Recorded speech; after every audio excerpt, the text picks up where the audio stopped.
आप सुन रहे हैं जीवन को पलटाने वाली एक अद्भुत जीवन कहानी।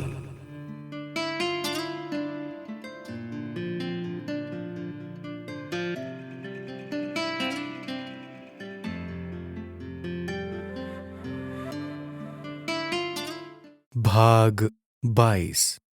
जब भारत का राजनीतिक बंटवारा हुआ तब बाबा ने जगदम्बा सरस्वती जी द्वारा पाकिस्तान के गवर्नर जनरल मोहम्मद अली जिन्ना को पत्र भिजवाया। ये पत्र 1 अक्टूबर 1947 को लिखा गया था। उसमें लिखा था, यद्यपि मनुष्य सोचता कुछ और है परंतु बहुत बार होता उससे कुछ अलग है। उसका एक मुख्य कारण यह है कि मनुष्य स्वयं को नहीं जानता और सृष्टि चक्र की गति को भी नहीं जानता। आप समझते हैं कि आप पाकिस्तान की संस्थापना कर रहे हैं। आपको स्वप्न तक में भी शायद यह विचार नहीं आया होगा कि इसकी स्थापना होते ही शुरू में ही लूटमार, कत्ल, अग्निकांड और छुर्रेबाजी होगी और निर्दोष नरनारियों तथा बच्चों पर अत्याचार होंगे जैसे कि अब हो रहे हैं। सभी धर्म ग्रंथ भी हमारे इस मंतव्य की पुष्टि करेंगे कि जब तक कोई आत्मानुभूति नहीं कर लेता और परमपिता परमात्मा का पूर्णतः पवित्र बच्चा अथवा फरिश्ता नहीं बन जाता, तब तक वह सही मायनों में पाकिस्तान यानी पवित्र देवताओं का देश स्थापित नहीं कर सकता। इसलिए अलौकिक कर्तव्य समझते हुए मैं आपको 5000 वर्ष पहले की तरह ईश्वरीय निमंत्रण भेज देती हूँ कि आप इस अति पवित्र राजस्यु अश्वमेध अविनाशी ज्ञान यज्ञ में पधार कर देखें और जानें कि किस प्रकार हम शक्तियां, जो कि आपकी शुभ चिंतिका हैं, सारे विश्व में आत्मिक शक्ति द्वारा सही मायने में पाक स्थान स्थापित कर रही हैं। उस शांत दैवी सृष्टि में मनुष्य तो क्या, पशु पक्षी भी कोई पाप नहीं कर पाएंगे। उसमें यथा राजा रानी तथा प्रजा सभी पवित्र और श्रेष्ठाचारी होंगे। क्या ही अच्छा हो कि आप इस पवित्र यज्ञ में आएं और इस सृष्टि नाटक और कलयुग के भावी महाविनाश के रहस्य का ज्ञान प्राप्त करें और सांसारिक चिंताओं से सदा के लिए मुक्ति प्राप्त करें। इसी प्रकार अमेरिका के राष्ट्रपति ट्रूमैन को भी पत्र और साहित्य भेजा गया तथा इस ईश्वरीय यज्ञ में आकर वर्तमान संगम युग के महत्व को समझने तथा आत्मानुभूति करने के लिए निमंत्रण भी दिया गया। देश तथा विदेश के सामान्य लोगों को भी ईश्वरीय कार्य से परिचित कराने के लिए बाबा ने अनेक पुस्तकालयों और विश्वविद्यालयों में बहुत सुंदर छपा हुआ साहित्य, कल्प वृक्ष तथा सृष्टि चक्र के चित्र और ईश्वरीय निमंत्रण भिजवाए। न्यूयॉर्क की कोलंबिया यूनिवर्सिटी की लाइब्रेरी और शिकागो यूनिवर्सिटी की लाइब्रेरी आदि ने उस साहित्य की पहुंच की खबर दी और हर्ष प्रकट किया। मुंबई से प्रकाशित होने वाले अंग्रेजी साप्ताहिक इलस्ट्रेटेड वीकली, अरानाकुलम से प्रकाशित होने वाले दैनिक पत्र दीपक और अन्य समाचार पत्रों के संपादकों को भी पत्र और साहित्य भेजा गया ताकि जनता के लाभार्थ में वे उसे प्रकाशित भी करें और स्वयं भी उससे लाभ उठाएं। परंतु किसी ने उसकी पहुंच मात्र तो लिख दी और किसी ने तो इतना भी कष्ट नहीं किया। मनुष्य कह तो देते हैं कि हे प्रभु, तेरी लीला न्यारी है, परंतु जब वे इस धरा पर आकर पुनः अपनी न्यारी लीला करते हैं तब मनुष्य उसे समझने में असमर्थ सिद्ध होता है। इस प्रकार हमने बाबा द्वारा भिजवाए गए कुछ एक पत्रों, तारों तथा ईश्वरीय साहित्य का जो समाचार दिया है, उसके पीछे हमारा उद्देश्य यह बताना है कि बाबा ने विभिन्न प्रकार से ईश्वरीय सेवा करने का प्रशिक्षण पहले से ही दे दिया था। अब सतयुग की स्थापना के कार्य की गति को तीव्र करने के लिए बाबा ने यज्ञवत्सों को भारत के विभिन्न नगरों में भेजने का संकल्प भी किया था। उस समय सृष्टि चक्र तथा कल्प वृक्ष के दिव्य चित्र भी काफी संख्या में छपे हुए थे। ये दोनों चित्र दिव्य बुद्धि और दिव्य दृष्टि पर आधारित थे। बाबा इन चित्रों को बहुत ही अनमोल बताते थे। वे कहा करते थे कि यह कल्प वृक्ष ऐसा लगता है कि जैसे मोर पंख फैलाकर खड़ा होता है। जो इस चित्र को यथार्थ रीति से समझेगा वह सतयुगी विश्व के स्वराज्य के ताउसी तख्त को जीतेगा। सृष्टि चक्र के इस चित्र के बारे में बाबा अक्सर कहा करते थे, यह आत्माओं के अनेक जन्मों को बताने वाली जन्म पत्री है अथवा जीवन की पहेली को हल करके विश्व के स्वराज्य की चाबी अथवा लॉटरी देने वाली ईश्वरीय सौगात है। उन दिनों बाबा ने बहुत से ईश्वरीय निमंत्रण पत्र, पुस्तिकाएं, हैंडबिल, ब्राउजर आदि भी छपवाए थे। इनमें बताया गया था कि मनुष्य दिन भर इस प्रकार के वाक्य बोलता है कि यह मेरा शरीर है, यह मेरी जमीन है, यह मेरा जेवर है। इन वाक्यों में मेरा, मेरी आदि शब्द प्रयोग करने वाला मैं वास्तव में कौन हूं? इस साहित्य में यह भी बताया गया था कि हम एक सेकंड में मन को वश करके विश्व के स्वराज्य की चाबी अपने हाथ कैसे कर सकते हैं। सृष्टि ड्रामा के सतयुग से लेकर कलयुग अंत तक का इतिहास तथा संगम युग का वृतांत और भविष्य के वृतांतों का भी इसमें उल्लेख था। इसके अतिरिक्त सर्वशक्तिवान बीज रूप परमात्मा के चरित्रों तथा मन को वश करने के तरीके इस पुस्तक में हिंदी, अंग्रेजी और सिंधी आदि आदि भाषाओं में छपे हुए थे। कुछ प्रश्नावलियां भी प्रकाशित की गई थीं, जो कि नए जिज्ञासुओं से भराने के लिए थीं। इस प्रकार इन अस्त्रों शस्त्रों के साथ अब शिव शक्तियां अथवा ज्ञान गंगाएं भारतवासियों की ज्ञान सेवा के लिए तैयार थीं। अब ब्रह्मा वत्स ईश्वरीय सेवा के लिए तैयार हो गए थे। इस सेवा अर्थ उन्हें ईश्वरीय ज्ञान भी काफी स्पष्ट रीति से भी और विस्तार पूर्वक भी मिल चुका था। संयोगवश अपने अपने मित्र संबंधियों से उनका पत्र व्यवहार भी इस तरह हो रहा था कि जिससे उनकी भी ज्ञान सेवा की जा सके। अब लौकिक मित्रों संबंधियों से अनेक यज्ञवत्सों को उनके यहाँ जाकर उन्हें ज्ञान लाभ देने के लिए निमंत्रण प्राप्त हुए। अतः इन ब्रह्मावत्सों का अलौकिक सेवा अर्थ विभिन्न नगरों में जाना हुआ। सन 1952 की बात है कि ब्रह्मा कुमारी प्रकाश मणि जी अहमदाबाद में एक व्यक्ति के निमंत्रण पर ईश्वरीय ज्ञान देने के लिए गई थीं। वह व्यक्ति पहले भी आबू में आ चुके थे। वहां जब उन्होंने ईश्वरीय ज्ञान सुना तो उन्हें बहुत आनंद आया। आत्मिक सुख अनुभव करने के कारण उन्होंने स्वेच्छा से एक लिफाफे में कुछ नोट डालकर यज्ञ में भेंट किए। परंतु ब्रह्मा कुमारी बहनों ने कहा, हम किसी से आर्थिक सेवा नहीं ले सकती। इस पवित्र ईश्वरीय यज्ञ में उसी का धन कार्य में लग सकता है जो ईश्वरीय ज्ञान को प्रैक्टिकल जीवन में धारण कर मनसा वाचा कर्मणा पवित्र बनने का पुरुषार्थ करते हैं। आपने अभी हमसे ज्ञान सेवा पूरी तरह नहीं ली है, न ही इसके नियमों को अपने जीवन में अपनाकर जीवन को निर्विकार बनाने का पुरुषार्थ ही किया है। अतः हमें जो ईश्वरीय आज्ञा है उसके अनुसार हम आपके द्वारा यह धन स्वीकार करने में असमर्थ हैं। ब्रह्मा कुमारी बहनों ने उस व्यक्ति को यज्ञ प्रसाद भी दिया और ज्ञान चर्चा द्वारा पवित्रता के लिए प्रेरणा भी दी। जब उस व्यक्ति ने ब्रह्मा कुमारी बहनों की इस बात को सुना कि वो आर्थिक सेवा स्वीकार नहीं कर सकती तो उन्हें बहुत अचंभा हुआ। उन्होंने मन में सोचा कि आज के जमाने में कौन व्यक्ति है जिसे पैसा प्यारा नहीं लगता। मैंने जीवन में पहली बार एक ऐसा धार्मिक स्थान और ऐसी बहनों को देखा है जो कहती हैं कि हम धन स्वीकार करने में असमर्थ हैं। सचमुच इनका मन अनासक्त है, इनके जीवन में त्याग है, इन्होंने कुछ उसूल अपनाए हैं। ये बहुत ही उच्च आत्माएं हैं। वह ज्ञान चर्चा और प्रैक्टिकल जीवन से प्रभावित होकर जब अहमदाबाद लौटे तो वहां से उन्होंने धन्यवाद का एक पत्र और अहमदाबाद में आने का निमंत्रण पत्र लिख भेजा। उसी निमंत्रण पत्र को स्वीकार करके ब्रह्मा कुमारी प्रकाश मणि जी अहमदाबाद गई थी। इसके तुरंत बाद ब्रह्मा कुमारी दीदी मनमोहनी जी तथा रुक्मणी जी अपने लौकिक मित्र संबंधियों के निमंत्रण पर कुंडला गई थीं। ब्रह्मा कुमारी संतरी जी, सती जी तथा प्रकाश मणि जी और ब्रह्मा कुमार आनंद किशोर जी तथा चंद्रहास जी कोलकाता में भी संबंधियों के निमंत्रण पर गए थे। ब्रह्मा कुमारी मनोहर इंद्रा जी तथा गंगा जी को दिल्ली से निमंत्रण मिला था। ब्रह्मा कुमारी कमल सुंदरी जी का पूना में सेवार्थ जाना हुआ था। इस प्रकार कोई यज्ञवत्स पूर्व में, कोई पश्चिम में, कोई उत्तर में और कोई दक्षिण में जाकर ईश्वरीय सेवा में तत्पर हो गए थे। 14 वर्ष ज्ञान यज्ञ कुंड के भीतर योग तपस्या करने के बाद लोगों के यहाँ बाहर जाने का उनका यह पहला अनुभव बड़ा अजीब सा था। इस बारे में ब्रह्मा कुमारी कमल सुंदरी जी ने लिखा है, सारे कल्प में वर्तमान जीवन का एक बहुत ही अजीब जीवन है। मैंने इस जीवन में 4 बार जन्म लिया। एक जन्म तो जैसे सभी का होता है वैसे ही लिया। इस जन्म से मेरा अभिप्राय है शारीरिक जन्म लेना। इसके बाद माता पिता ने लालन पालन करके बड़ा किया और फिर विवाह कर दिया। इसे मैं अपना दूसरा जन्म मानती हूँ, क्योंकि कन्या के लिए विवाह एक घर से मरकर दूसरे घर में जन्म लेने के बराबर होता है। विवाह होने पर उसे एक प्रकार से माता पिता और मायके वालों से दैहिक नाते तोड़कर पति तथा ससुराल वालों से एक नया नाता जोड़ना होता है।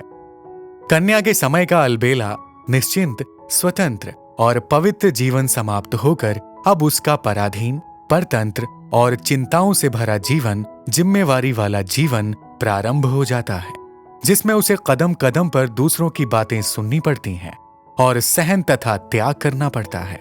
कम से कम ये 2 जन्म तो हर एक नारी को इस कलयुगी विकारी संसार में तो लेने ही पड़ते हैं, परंतु मैंने 2 जन्म और इसके अलावा भी लिए। आप सोचते होंगे कि वो 2 जन्म कौन से हैं? जब मैंने ईश्वरीय ज्ञान प्राप्त किया तब यह मेरा एक नया जन्म था। इसे मैं इसलिए नया जन्म मानती हूं क्योंकि अब मैं परमात्मा को पिता के रूप में अपना चुकी हूं और मीरा की तरह विकारी संसार की रीति रस्म और लोक लाज छोड़ चुकी हूं। अब परमपिता परमात्मा जो सद्गुरु के रूप में मिले तो सभी दैहिक नातों को भूलकर उनके मामेकम शरणम ब्रज सर्वधर्मान परित्यज्य मंत्र के अनुसार उनसे ही आत्मिक नाता जोड़ना पड़ा। मेरे तो गिरधर गोपाल दूसरा न कोई इस वचन को निभाने के लिए बुद्धि में एक पतिव्रता नारी की तरह उस निराकार परमात्मा को ही अपने मन में बसाया। बाकी इस संसार के विकारी नाते तथा कर्मों के खाते भुलाने पड़े। यह मरना भी कठिन था और जन्म लेना भी कठिन था, क्योंकि मैंने पहले 2 जन्म लिए थे जिनका मैं पहले वर्णन कर चुकी हूं। उनमें इतना सहन नहीं करना पड़ा और बुद्धि को भी इतना पुरुषार्थ नहीं करना पड़ा जितना कि अलौकिक जन्म अथवा मर्जीवा जन्म लेने पर करना पड़ा। इस अलौकिक जीवन में वर्तमान कलयुगी विकारी संसार को ही बुद्धि से भुलाने तथा मन से विसारने का पुरुषार्थ था और सभी लौकिक रिश्तेदारों को देखते हुए भी बुद्धि से उन नातों को याद न करके अविनाशी आत्मिक नाते को याद करना था। जन्म जन्मांतर से आत्मा के जो संस्कार पक्के हो गए थे उन्हें पूरी तरह से मिटाने की मेहनत कोई कम मेहनत न थी, बल्कि यह भी एक तरह से मरना और एक तरह से जीना था। पांव फर्श पर होते हुए भी बुद्धि को अर्श पर रखने का यह पुरुषार्थ था। और तो क्या, स्वयं अपनी देह को भूलकर विदेही बन जाने का यह अभ्यास था और कदम कदम पर पतियों के पति परमेश्वर की जो मत मिले उस पर ही चलने तथा मर मिटने की टेव मन में डालनी थी। पुराने सिर को काटकर तली पर रखकर दिव्य बुद्धि के दाता परमपिता परमात्मा से नया शीश अर्थात दिव्य बुद्धि लेने की यह अनोखी बात थी। इसलिए ही तो इस जीवन को मर्जीवा जन्म कहा जाता है और इस जन्म के कारण ही तो सच्चे ब्राह्मणों को द्विज अर्थात दूसरा जन्म लेने वाला माना गया है। गोया शूद्र जीवन का अंत करके अब ब्राह्मण बनने का अथवा कीड़े से बदलकर भृंगी बनने का सवाल था। बहुत से यज्ञवत्सों ने यह जन्म लिया और उनकी तरह मैंने भी यह अलौकिक और नया जीवन लिया। अतः अब ब्रह्मा मुख वंशावली अर्थात ब्रह्मा बाबा के मुख से पैदा हुए ब्राह्मण ब्रह्मा कुमार कुमारियां कहलाए। यज्ञ पिता और यज्ञ माता द्वारा ही हमारा लालन पालन और हमारी शिक्षा शुरू हुई। बड़ी आयु होते हुए भी अब फिर से इस ईश्वरीय गुरुकुल में हमारा न्यारा प्यारा और निश्चिंत विद्यार्थी जीवन प्रारंभ हुआ और ईश्वरीय विद्या के अध्ययन में ही व्यस्त हम ब्रह्मा बाबा तथा सरस्वती मैया के रूहानी धर्म के बच्चे बन पड़े। आहा, इस अलौकिक जीवन के सुख का क्या वर्णन करें। नित्य प्रति ज्ञान की मीठी मीठी बातें सुनते, अलौकिक तथा पारलौकिक माता पिता का निस्वार्थ और आत्मिक स्नेह पाते, ईश्वर अर्पण हुए धन से सच्चे ब्राह्मणों द्वारा बनाया हुआ पवित्र भोजन स्वीकार करते, ईश्वरीय कुटुंब में रहते हमारा यह नए प्रकार का बचपन तो हमें कभी स्वप्न में भी नहीं भूल सकता। अतीन्द्रिय सुख देने वाला यह जीवन भी सभी ब्रह्मावत्सों ने पाया, परंतु मेरा जो चौथा जन्म हुआ वह किसी किसी ने ही पाया। हुआ यह कि मेरे जीवन ने एक बार फिर से पलटा खाया। शिव बाबा यज्ञ वत्सों को तथा यज्ञ माता और यज्ञ पिता को यह अनुभव कराना था कि सतयुग में देवताई जीवन कैसा होगा, उस समय के संस्कार कैसे होंगे और खान पान आदि की रीति कैसी होगी। अतः उस करण करावनहार दिव्य दृष्टि के दाता दिव्य दृष्टि विधाता प्रभु ने मुझे एक और जन्म दिया। कैसे? अनायास ही एक दिन मुझे शिव बाबा ने विशेष प्रोग्राम दिया। उसके अनुसार मैं अलग ही एक कमरे में कई दिन तक रही। मुझे भोजन करने के लिए मना थी। थोड़ा फल और थोड़ा सा दूध लेती थी और न किसी की बात सुनती थी और न ही किसी से बात करती थी और न ही किसी अज्ञानी व्यक्ति को देखती थी। निरंतर योग अभ्यास की आज्ञा मुझे मिली हुई थी। एक सूर्यमुखी फूल की तरह मेरी दिनचर्या थी। शिव बाबा की याद ही मेरा एकमात्र काम था, बस। इस प्रोग्राम के परिणाम स्वरूप मेरे जीवन के सभी संस्कार तिरोभावित हो गए। इस संसार की सभी स्मृतियां गुम हो गईं, सभी दैहिक नाते भूल गए और दृष्टि वृत्ति सब पलट गई। मैं जीती जागती तो थी, परंतु मुझे अपनी देह का नाम, आयु व परिचय कुछ भी याद न रहा। मेरे जो लौकिक संबंधी थे उनकी भी मुझे पहचान तथा स्मृति न रही। यहाँ यज्ञ में आने के बाद जो मेरे दिव्य संबंधी अर्थात यज्ञ निवासी भाई बहन थे, उनके भी नाम आदि मुझे सब भूल गए। मैंने अपने आप को भविष्य की सतयुगी सृष्टि की एक दैवी राजकुल की बहुत छोटी सी कन्या के रूप में अनुभव किया। वहां की ही भाषा तथा बोलचाल मेरे मुख से धीमे धीमे स्वर में निकलती थी। वहां के देवी देवताओं जैसे ही सतो प्रधान संस्कारों का मेरे मन में प्रादुर्भाव हुआ। मैं काम, क्रोध, लोभ आदि का अर्थ, व्यवहार या विचार जानती तक न थी। इस कलयुगी संसार की भाषा, चेष्टा, हाव भाव, रीति रस्म आदि को समझती तक न थी। मेरे नेत्र वहीं थे, परंतु देखने वाला मन बदल गया था। मैं दिव्य दृष्टि से सभी को देखती थी।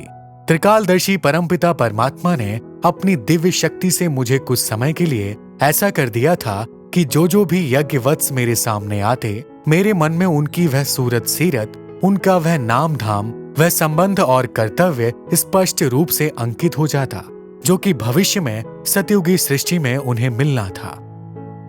मुझसे यज्ञवत्स कई बातें पूछते कि आप कौन हो, तो मैं अपने आप को भविष्य की सतयुगी सृष्टि की एक शहजादी यानी राजकुमारी महसूस करने के कारण अपना वही देवताई नाम धाम और आयु आदि बताती थी।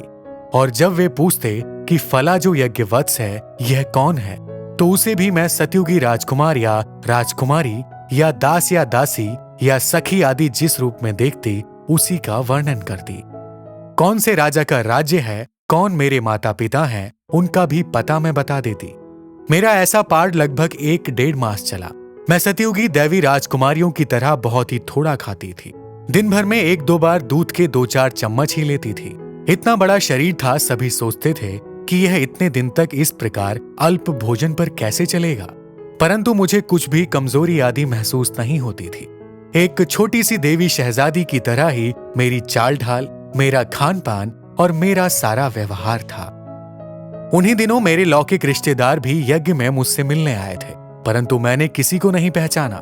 जब मेरा यह पाठ समाप्त हुआ, तब भी बहुत दिनों तक मुझे अपने दैहिक नाम, देह के संबंधियों का परिचय तथा यज्ञवत्सों के नाम आदि भी याद न थे। कई दिनों तक जब मुझे यज्ञवत्सों का तथा मेरे मर्जीवा जीवन का परिचय याद दिलाया जाता रहा, तब मेरी स्मृति वापस आई और दिव्य दृष्टि पर आधारित मेरा अब देवताई जीवन का पाठ हल्का हुआ।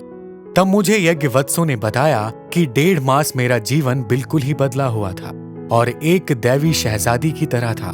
मुझे तो अब उस 1.5 मास के जीवन का बिल्कुल पता न था। बस मैं यह जानती थी कि इस 1.5 मास के समय में मैं कहीं गुम थी, पता नहीं कहाँ थी। इसे मैं अपना चौथा और विचित्र जीवन मानती हूँ, जो कि स्वयं परमपिता परमात्मा की दिव्य शक्ति के प्रभाव से कुछ काल के लिए हुआ। इससे मेरे जीवन में एक और बदलाव आया था। इस प्रकार 4 जन्म लेकर अब काफी समय यज्ञ के दैवी वत्सों के साथ ईश्वरीय गुरुकुल में पवित्र वातावरण में ही हमारा जीवन बीता था। अब जब फिर अपने लौकिक परिवार की ज्ञान सेवा अर्थ यज्ञ कुंड से बाहर जाने का ईश्वरीय आदेश मिला, तो मुझे बड़ा अजीब सा लगा था। माउंट आबू में बस स्टैंड में बस में बैठकर जब हम आबू रोड पर पहुंची, तो यह दुनिया ही बड़ी अजीब लगती थी। प्यारे बाबा से बिछुड़कर हम पहली बार जा रहे थे, इसलिए मन में एक ओर तो हमें यज्ञ की याद खींच रही थी और दूसरी ओर इस संसार का वातावरण घोर नर्क जैसा लगता था, जिसे देखकर मन करता था कि वापस अपने ईश्वरीय कुल के शुद्ध वातावरण में लौट जाएं, जहां पर ऐसी अशुद्ध मंतरंगे नाम मात्र भी नहीं है, परंतु सेवा अर्थ जाना ही था। इसलिए मजबूरी महसूस करते हुए रेलगाड़ी में हम सवार हो गईं। रेल में लोगों की दृष्टिवृत्ति, बोलचाल, रहन सहन देखकर ऐसा लगता था कि अब यह संसार बहुत बिगड़ गया है और मनुष्य बिल्कुल ही देह अभिमानी बन गए हैं। ब्रह्मा कुमारी सीतू जी ने लिखा है, बहुत समय तक यज्ञ कुंड में रहने के कारण हमें बाहर के संसार का कुछ भी पता न था। यहाँ तक कि हमें यह भी नहीं मालूम था कि अब सरकार का कौन सा सिक्का चल रहा है। हम जब यज्ञ में रहती थीं, तो हमने कभी हाथ में पैसा लिया ही नहीं था, क्योंकि हमें कोई सौदा तो खरीदना नहीं पड़ता था। हमें तो सब कुछ ईश्वरीय यज्ञ के भंडारे से ही मिलता था। बाबा का यह आदेश था कि यज्ञ वत्सों को कभी कुछ मांगना ना पड़े। बाबा कहा करते थे, सतयुग में देवी देवता कभी किसी से कुछ भी नहीं मांगते। अतः अब जब हम यज्ञवत्स देवता बनने का पुरुषार्थ कर रहे हैं तो इन्हें भी कुछ मांगने की आवश्यकता नहीं रहनी चाहिए। वाह, प्रभु की पालना की उस अनोखी रीति का हम कैसे वर्णन करें। उस अलबेले फिक्र से फारिग जीवन की घड़ियां तो अत्यंत सुखमय थीं। तभी तो कहा गया है कि तुम मात पिता हम बालक तेरे, तुम्हारी कृपा से सुख घनेरे। तो मैं यह बता रही थी कि हमें संसार के सिक्कों का कुछ भी पता नहीं था। हमारी दुनिया ही एक न्यारी और प्यारी ईश्वरीय दुनिया थी। यदि कोई नया व्यक्ति वहां आकर रहता तो वह समझ सकता था कि सचमुच भोलानाथ शिव एक नई सरल स्वभाव वाली, पवित्र पुष्पों वाली प्यारी सृष्टि की रचना कर रहे हैं। मुझे याद है कि एक बार जब हमारी 2 दैवीय बहनें ईश्वरीय सेवा के लिए कहीं गई थीं, तो एक छोटी सी समस्या उनके सामने आई। उन्हें एक तांगे वाले को अठन्नी देनी थी और वे यह निर्णय नहीं कर पा रही थी कि तांगे वाले को कौन सा सिक्का दिया जाए। यह बात उन दिनों की थी जब एक नया रुपया निकला था और एक अठन्नी का सिक्का पहले से चल रहा था। दोनों का साइज और डिजाइन लगभग बराबर था। उन्होंने दोनों सिक्कों को एक दूसरे के ऊपर रखकर देखा। दोस्तों, इसके आगे क्या हुआ यह अगले भाग में सुनिए। धन्यवाद।